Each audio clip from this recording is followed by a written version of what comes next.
ألا إني داع فأمنوا.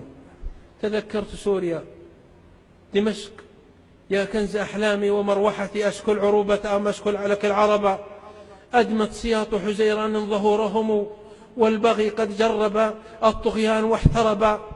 يا ابن الوليد ألا سيف تؤجره، فإن أسيافنا قد أصبحت خشبا.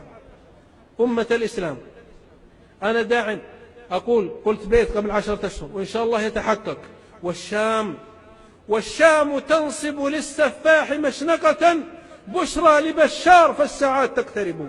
اللهم أرنا بشار مشنوقا، اللهم أرنا بشار مشنوقا أو حريقا أو سحيقا أو طريدا مهينا أو قتيلا دفينا أو شريدا لعينا.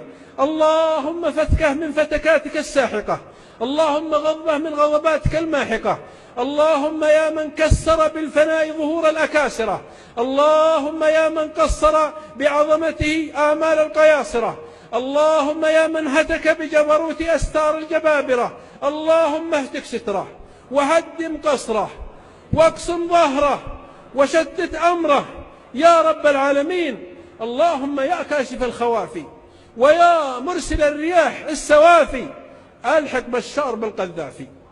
اللهم أرناه مسحوبا قريبا، اللهم مكن السيف من رأسه، اللهم اخلع لباسه، حطم أضراسه، اللهم انحره بسلاحه واقتله برماحه واغتاله في وشاحه، إنك القدير يا رب العالمين. اللهم انقذ أمة الإسلام في الشام، المصلين، العابدين، الأطفال، مساكين، فقراء، الأرامل، ما لهم غيرك يا رب العالمين. اللهم استجب يا رب العالمين. اللهم اجعلنا نجتمع بهم في دار ابن تيمية، دار الشام، دار خالد بن الوليد وأبي الدرداء ومعاذ وأبي ذر قريبا يا رب العالمين، وأزل هذا الطاغية ونظامه، الطاغية ونظام الزنديق الباطني القرمطي، عدو الإسلام وعدو العرب، عدو الكرامة، عدو الحرية، عدو الرجولة، عدو الأمة. فادعوا عليه وابشروا. أبشركم اليوم المظاهرة بينها وبين قصر كيلو واحد. خرج السوريون في المزة، بلد الإمام المزي المحدث صاحب تحفة الأشراف، خرجوا بالألوف. أبشركم البشائر معلنة، البشائر قريبة.